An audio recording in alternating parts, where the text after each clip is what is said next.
Hello வணக்கம். இது உங்கள் சிவி ஜோன். சொல்லரும் எப்படி இருக்கீங்க? வாரம் இந்த ஒரு வீடியோ கரெக்டாக சனிக்கிழமை நம்ம கொடுப்போம். அதன்படி இந்த வாரம் யார் எவிக்ட் ஆகிறாங்க அப்படின்ற விஷயங்களை நீங்களும் இது வரைக்கும் தெரிஞ்சிருக்கீங்க. நிறைய பேர் நல்ல ஆதரவு கொடுத்துட்ருக்கீங்க. இது இப்போ மட்டும் கிடையாது, கிட்டத்தட்ட 4-5 வருஷமாக உங்களுக்கு நான் கொடுத்துட்ருக்கேன். நீங்களும் தொடர்ந்து ஆதரவு கொடுத்துட்ருக்கீங்க. அதோட உண்மைத்தன்மை இல்லாத இருந்திருந்தால் நீங்கள் கொடுக்க மாட்டீங்க. நானும் என்னால் முடிஞ்ச வரைக்கும் அந்த விஷயத்தை கொடுத்துட்ருக்கேன். இந்த வருஷத்தோட இந்த சீசனோட லாஸ்ட் வீடியோ இந்த வீடியோன்றதில் ஒரு வருத்தம் இருந்தாலும் கண்டிப்பாக உண்மையாக என் மனசாட்சிக்கு விரோதம் இல்லாமல் எல்லா விஷயத்தையும் கரெக்டாக சொல்லியிருக்கின்ற மாதிரி தோணுது. உங்களுக்கு மாதிரி தோணுச்சுன்னா மறக்காமல் லைக் பட்டன் தட்டி விடுங்க. ஸோ இன்றைக்கி நாளைக்கு அப்படின்னு 2 நாளாக ஸ்ப்ளிட் பண்ண போகிறாங்க இந்த ஃபினாலே ஷூட்டிங் அப்படின்ற மாதிரி ஒரு அப்டேட் வந்திருக்கு. ஏன்னா தோணிருக்கும் நிறைய விஷயங்கள் பார்த்திங்கன்னா முன்னாடியே லீக் அவுட் ஆகிடுது. ஒரு வருஷமும் இந்த மாதிரி தான் ஆகுது. சனிக்கிழமை இந்த ஃபினாலே ஷூட் முடிஞ்சிடும், நைட்டே அப்டேட் வந்துடும். அடுத்த நாள் பார்த்திங்கன்னா நம்மளுக்கு தெரிஞ்சிடும் இவங்க தான் அப்படின்ற விஷயங்கள் தெரிஞ்சு தான் நம்ம பார்ப்போம். அதை உடைக்கணும்னு சொல்லிட்டு இந்த வாட்டி என்ன பண்ணியிருக்காங்களாம், பாதி நாள் ஷூட்டிங் இன்றைக்கி, மீதி பாதி நாள் ஷூட்டு நாளைக்கு அப்படின்ற மாதிரி ஷெட்யூல் பண்ணியிருக்காங்க போல இருக்குது. அது மட்டும் இல்லாமல் கமலஹாசன் அவர்களுடைய கால் ஷீட்டுக்கும் விஜய் சேதுபதி அவர்களுடைய கால் ஷீட்டுக்கும் நிறைய டிஃப்ரென்ஸ் இருக்குது. கமலஹாசன் அவர்கள் ரொம்ப ஒரு அதனால் ஒரே நாளில் முடிச்சிருவாங்க. ஸோ விஜய் சேதுபதி அந்த அளவுக்கு கொடுத்துருக்க மாட்டார். நீங்கள் என்ன வேணாலும் பண்ணுங்கள், நான் உங்களுக்கு ஒத்துழைப்பு கொடுக்குறேன்னு மேபி சொல்லியிருக்கலாம். அதனால் இந்த டெசிஷனாக இல்லை இந்த இன்ஃபர்மேஷன் லீக் ஆகிறத தடுக்கணும், கொஞ்சம் சுவாரஸ்யமாக போகணும் அப்படின்றதுக்காக பண்ணாலும் தெரியல. பட் இந்த மாதிரி தான் அப்டேட் வருது. அதேமாதிரி 4 பேர் தான் ஃபினாலேக்குள்ளே போக போகிறாங்க. ஒருத்தர் இந்த வாட்டி வீட்டை விட்டு வெளியே போக போகிறாங்க அப்படின்ற மாதிரி ஒரு அப்டேட்டும் வந்திருக்கு. ஸோ இதுவும் ஒரு பயங்கரமான அப்டேட். இந்த 5 பேரில் யார் போக போகிறாங்க அப்படின்ற ஒரு விஷயம் ரொம்ப பெரிய ஷாக்கிங்காக இருக்குது. ஸோ நீங்கள் உங்களோட கருத்தை சொல்லுங்கள். இந்த 5 பேரில் இன்றைக்கி யார் வெளியே போகணும் அப்படி நீங்கள் நினைக்கிறீங்கன்றதை சொல்லுங்கள். அதே மாதிரி நிறைய பேர் என்ன சொல்கிறாங்கன்னா, இன்றைக்கி கண்டிப்பாக ஒரு குறும்படத்தை போடணும்.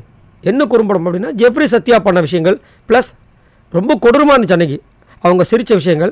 அவங்களுக்கு அது நியாயமாக பட்டாலும் வெளியில் இருக்கவங்க எல்லாருக்குமே அநியாயமாக தான் பட்டுச்சு. அது நியாயத்தை தாண்டி எல்லோரும் செலிப்ரேட் பண்ணுங்க பார்த்தீங்களா, டான்ஸு அதெல்லாம். முக்கியமாக கோவா கேங் முக்கிய உறுப்பினர் இருக்க ஜெஃப்ரி பண்ணலாமா, அதுவும் ஜாக்லின் எவிக்ட் ஆகும்போது ஒரு பொண்ணு ஃபஸ்ட்டு நாள்லேருந்து இவ்வளோ நாள் கஷ்டப்பட்டு உள்ளே ஓடி உடைச்சிருக்கு. மக்களால் வெளியேற்றப்பட்டிருந்தால் கூட பரவாயில்லையே, ஒரு டாஸ்க்கால் வெளியே போகுது அந்த பொண்ணு அப்படின்ற மாதிரி எவ்வளோ ஆசையோடு வந்திருக்கு அந்த பொண்ணு.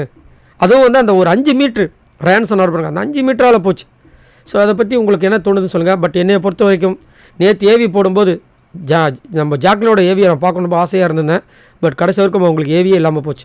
ஆனால் கண்டிப்பாக அவங்க ரீஎன்ட்ரி கொடுக்கும்போது ஒரு ஏவி கண்டிப்பாக போடுவாங்க, அது மாற்றுக்கிறது கிடையாது. ஸோ இன்றைக்கி ஃபினாலே ஸ்டார்ட் பண்ணிவிடுவாங்க, பார்க்கலாம். ஸோ மக்கள் முத்துக்குமரன் கண்டிப்பாக வரணும்னு சொல்லிட்டு ரொம்ப ஆவலாக எதிர்பார்த்துட்ருக்காங்க. முத்துக்குமரனுக்கு ஓட்டவும் போட்டு தாறுமாறாக வெளியே போட்டு வச்சுருக்காங்க. இப்போ பார்த்தீங்கன்னா அவருக்கு இந்த சீசனில் இல்லாத அளவுக்கு 2,70,000 கிட்ட ஓட்டை வாங்கி சூப்பராக ஃபஸ்ட்டு ப்ளேஸில் இருக்கார். மாசான ஒரு தருணமாக இருக்குது. அதே மாதிரி எல்லாருமே வெளியில் போன எல்லாருமே முத்துக்குமரன் தான் இந்த டைட்டில் அடிக்கணும் அப்படின்னு சொல்லிட்டு சொல்கிற விஷயங்களும் சரி. உழைப்பு அப்படின்னு நேற்று பிக் பாஸ் அந்த ஏவியை போட்டு கடைசியாக ஒரு வார்த்தையில் இந்த உங்களோட 100 நாள் பயணத்தை சொல்லணும் அப்படின்னா உழைப்பு அப்படின்னார். இந்த உழைப்பு தானே வேணும்னு அவர் கேட்டது. நீங்கள் கேட்ட உழைப்பை நான் கொடுத்துட்டேன், நான் கேட்குற இந்த டைட்டில் கொடுப்பீங்களா அப்படின்ற இடத்துல நிற்கிறாப்புல. கண்டிப்பாக கிடைக்கும். ஏன்னா உழைப்பு தானே மெயின். அங்கே வேறு என்ன மெயின்? கண்கூடாக தெரியுது. நீங்கள் ரியலாக இருக்கா ரியலாக இல்லை அதெல்லாம் மேட்ரு.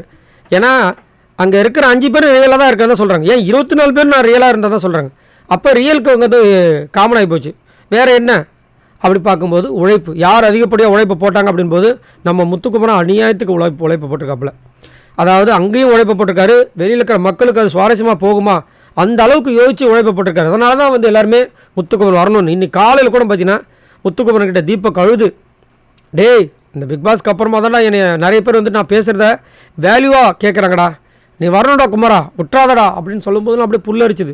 அந்த நீ வரணும் நீ விட்டுறாத அப்படி சொன்ன விஷயங்கள் வெளியில் போன ஸ்ட்ராங்காக நம்ம நினச்ச மஞ்சரிலேருந்து அருண் பிரசாத்லேருந்து ராணுவலேருந்து எல்லாருமே சொல்லியிருக்காங்க நீ வரணும். ஜாக்லின்லேருந்து, அதாவது இவங்களாம் வருவாங்களா, இவங்களாம் டைட்டில் அடிக்க முடியாதா அப்படின்னு நினச்ச எல்லாருமே முத்துக்குமரன் வரணும்னு சொல்லியிருக்காங்கன்னா, நானும் உழைப்பு போட்டேன் அவனும் உழைப்பு போட்டான், உழைப்பு போட்ட எனக்கு வரல அவனுக்காக வரட்டுமே அப்படின்ற மாதிரி ஒரு மனநிலைமை இருக்காங்க. யாருமே சௌந்தர்யா கிடைக்கணும், இந்த பவித்ரா கிடைக்கணும், ரயானு கிடைக்கணும், இது வரைக்கும் யாரும் சொல்ல, விஜய் விஷால் கிடைக்கணும், யாரும் வாயாவது வந்துச்சா?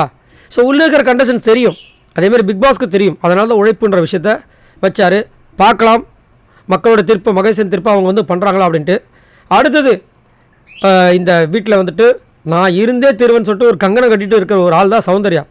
சௌந்தர்யோட விஷயங்கள்லாம் பார்த்தீங்கன்னா இப்போ வரைக்கும் பார்த்தீங்கன்னா மர்மமாகவே இருக்குது. நேற்று ஒரு பெரிய சர்ச்சையாகவே ஆயிடுச்சு.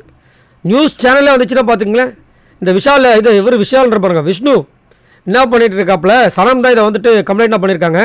ஏன்னா இந்த மாதிரி வந்து அவருடைய சோஷியல் மீடியாவில் வந்துட்டு அர்ஜென்ட்டுன்னு ஏதோ ஒன்று போட்டு கால்மீன் போட்டிருக்காப்புல. இந்த கால்மீன் பண்ணால் அதில் என்ன நம்பர் போட்டிருக்காப்புல, சௌந்தர்யாவோட மிஸ்டு கால் நம்பர். செம்மையாக இருக்குல்ல, என்னென்னலாம் பண்ணுறாங்க பாருங்கள். இதெல்லாம் ஒரு பொழப்பா அப்படின்னு சொல்லிட்டு நிறைய பேர் கலாய்க்கிறாங்க. ஏன்னா அங்கே விளையாடுற கேமுக்கு ஓட்டை போடணும். நேற்று ஏவி போட்டாங்களே, சௌந்தர்யாவே சொல்கிறாங்க இன்னும் ஏவியில் கம்மியாக இருக்குது, அப்போ முத்துக்குமரனுக்குள்ள 1.5 மணி நேரம் வரும் போல இருக்கே அப்படின்னு. புரியுதுங்களா எங்கள் மேட்ரு என்னென்னு? நம்மளுக்கு வந்துட்டு கண் கூட தெரியுது யார் உழைப்பை போட்டால், யார் என்டர்டெயின் பண்ணால் எல்லாமே வருது. முத்துக்குமரன் கிட்ட என்டர்டெயின்மெண்ட் எல்லாமே இருக்குது, சௌந்தர்யா கிட்ட என்டர்டெயின்மெண்ட் இருக்குது, இல்லைன்னு சொல்லலை. அவங்க வந்துட்டு காமெடி பண்ணிடலாம் இல்லை, அவங்களுடைய விஷயங்களே காமெடியாக இருக்கும், நல்லாயிருக்கும். அவங்கள பார்த்தாவே அவங்க பேசுகிறது, அவங்க ஆக்ஷன் எல்லாமே நிறைய பேருக்கு பிடிக்காமலாம் இல்லை. ஆனால் அதை விட ஒருத்தர் உழைப்பு போட்டிருக்காங்க, அதனால தான் எல்லாருமே கேட்குறாங்க. சரிங்களா? சௌந்தர்யாவுக்கும் ட்ரூவான ஆர்கானிக் ஃபேன்ஸ்லாம் இருக்காங்க, இல்லைன்னு சொல்ல. ஆனால் வெளியில் இந்த மாதிரி தில்லுமுள்ள விஷயங்கள் அவங்கள வந்து பாதிக்குது, வேறு ஒன்றும் கிடையாது. ஸோ எது எப்படியோ கடைசியாக வந்து 1 லட்சத்தை தாண்டி சூப்பராக வந்திருக்காங்க. ஸோ அவங்களும் ரன்னராக வரதுக்கு வாழ்த்துக்களை சொல்லி, அடுத்தது 3வது பிளேஸில் பார்த்தீங்கன்னா நம்மளுடைய விஷால் இருக்காப்புல. விஷால் எப்படி உள்ளே பூந்தாருன்னே தெரில. ரேஸில் இந்த குதிரைலாம் வந்து முன்னாடியே போய்டும் அப்படின்னு நினச்சா, குதிரையை அடித்து ஓட்டி கடைசியில் குதிரை காலில் வந்துட்டு அந்த இது என்னது, அந்த காலில் சக்கரத்தை மாட்டிட்டு இப்படி ஸ்வைன் போங்களா, அந்த மாதிரி குதிரை காலில் மாட்டி குதிரையை தள்ளி கடைசியில் 3வது பிளேஸில் வந்து நிற்கிறாப்புல. ஏன்னா நிறைய நேரங்களில் வந்து டேஞ்சர் ஜோனில் இருந்தவர். இவரோட விஷயங்கள் தர்ஷிகா பக்கமும் வன்ஷிதா பக்கமும் போகாமல் மேபி கொஞ்சம் நேர்கோட்டில் போயிருந்தா செம்ம பிளேயர். ஆனால் மாறிப்போச்சு. அதே மாதிரி நேற்று ஒரு விஷயம் பண்ணார், ரொம்ப வருத்தமாக இருந்துச்சு. என்னென்னா தர்ஷிகா அங்கே முன்னாடி இருக்காங்க, தர்ஷிகா முன்னாடி இந்த பொண்ணை தூக்கி அன்ஷிதாவை தூக்கி அவர் விளையாடுறது, ஆட்டம் போடுறது தப்பு இல்லை, அது அவங்களுடைய பர்சனல். பட் இதே வீட்டில், அதாவது இவருக்கு ஒரு ஏவி போட்டாங்க, இந்த ஏவியில் அதிகப்படியாக இருந்தது தர்ஷிகா தான். தர்ஷிகா கூட ஆனது பாடினது, தர்ஷிகாவுக்கு இவர் ஊட்டினது, இவங்களுக்கு ஊட்டினது, ஹக் பண்ண விஷயங்கள், இதெல்லாம் காமிக்கிறாங்களே. அப்போ அவருக்கு எவ்வளோ வருத்தம் வரணும். ஆமாம்ல, நம்ம அந்த பொண்ணுக்கிட்ட அவ்வளோ விஷயங்கள் பேசியிருக்கோம்ல, அப்போ எப்படி நம்ம அந்த பொண்ணுக்கிட்ட வந்துட்டு நான் எல்லாருக்கிட்ட பழகிற மாதிரி தான் பழகினேன், உனக்கு ஒரு ஸ்பெஷலிஸ்ட் அட்டென்ஷன், அதாவது இவர் ஸ்பெஷல் அட்டென்ஷன் கொடுத்துருக்காரு, ஆனால் அதை ஒத்துக்க மாட்டுறாரு. ஏன்? அது ஒரே வீட்டில் இருந்துட்டு அதை பண்ணாமல் ரொம்ப வருத்தமாக இருக்குது. தர்ஷிகா அப்படி ஃபீல் பண்ணுறாங்க.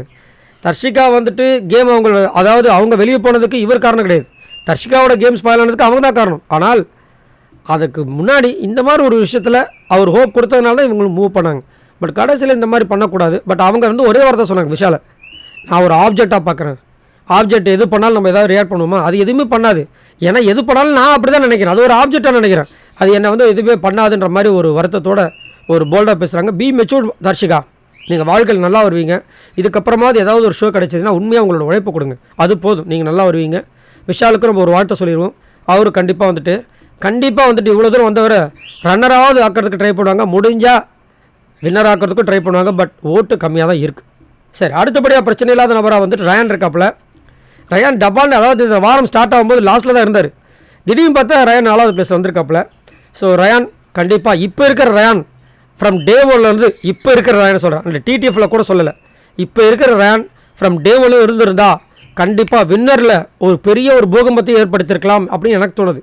ஏன்னா ரயான் கிட்டே எல்லா பொட்டன்ஷியலும் இருக்குது, முத்துக்குமரன் கிட்ட எல்லா பொட்டன்ஷியலும் இருக்குது, கேம் வந்து 2 பேருக்குமே இருக்குது. ஆனால் முத்துக்குமரன் கிட்ட கேம் ஸ்ட்ராட்டஜி, மாஸ்டர் மைண்ட் திட்டங்கள் இருக்குது, இவர்கிட்ட அந்த திட்டங்கள் கொஞ்சம் கம்மி. ஆனால் ஃபுல் பொட்டன்ஷியலை போட்டு டாஸ்க் பீஸ்ட்னு பேர் வாங்குற ஒரு அளவுக்கு திறமையான ஒரு ஆள். அதேமாதிரி இப்போ ரொம்ப பொறுமையாக கையாளுறாப்புல, அது ரொம்ப நல்லாயிருக்கு. அந்த வன்மத்தை விட்டுட்டு இருந்தாருன்னா வச்சுக்கலாம், இன்னும் வேறு மாதிரி வந்திருக்கும் இவருக்கு ஓட்டு. ஏன்னா எனக்கு ரொம்ப பிடிச்ச ஒரு பர்சன். ஆனால் திடீர்னு நடுவில் வந்துட்டு ஒரு சில வேலைகள் பண்ணதுனால தான் வந்துட்டு இதாகிடுச்சு. பட் இருந்தாலும் 4வது பிளேஸ்க்கு வந்திருக்காரு. பட் இவர் ஃப்ரம் டே ஒன்று தான் வந்தது, நான் ரொம்ப மனதார வந்துட்டு இவரெல்லாம் 3rd 2nd வந்திருக்கலாம் ரொம்ப ஆசைப்பட்டிருப்போம். பட் வயல்காலம் வந்ததுனால இவங்களுக்கு அடுத்தபடியாக இருக்கிற பவித்ராக்கு தான் என்னோடய சப்போர்ட். ஏன்னா பவித்ரா ஃப்ரம் டே ஒன்லேருந்து ஏதோ ஒரு விஷயம் பண்ணியிருக்காங்க, அதிகப்படி அழுதுருக்காங்க. நேற்று அந்த ஏவியை பார்க்கும்போது ரொம்ப க்யூட்டாக இருந்துச்சு, ஆனால் அழுத விஷயங்கள் அதிகப்படியாக இருந்துச்சு. அதேமாதிரி லேடியில் டாஸ்க் பெஸ்ட்டுன்னு கண்டிப்பாக சொல்லி ஆகணும், ரொம்ப திறமையான ஒரு போட்டியாளர். எப்படியோ எப்படியோ அதாவது தெரிஞ்சு செஞ்சாங்களோ தெரியாமல் செஞ்சாங்களோ ஜாக்லின் வெளியேற்றத்துக்கு கொஞ்சம் சதவீதம் இவங்களுக்கு காரணம், அது வந்து மாற்றுக்கத்தே கிடையாது. அந்த ஒரு இடத்துல ஜாக்லின் ஓடி இருந்தால் கண்டிப்பாக அந்த 2 லட்சத்தை அடிச்சிருப்பாங்க, ஜாக்லின் தன்னார வீட்டில் இருந்திருப்பாங்க. அதேமாதிரி வெளியே போயிருக்கவும் மாட்டாங்க, ஏன்னா அவங்களுக்கு ஓட்டு இருந்துச்சு. என்ன பண்ணுறது, இதுக்கப்புறம் பேசி பிரயோஜனம் கிடையாது. பட் இன்றைக்கி ஒரு எவிக்ஷனில் மேக்ஸிமம் பவித்ரா வெளியே போகிறதுக்கு வாய்ப்புகள் எக்கச்சக்கமாக இருக்குது. சரிங்களா?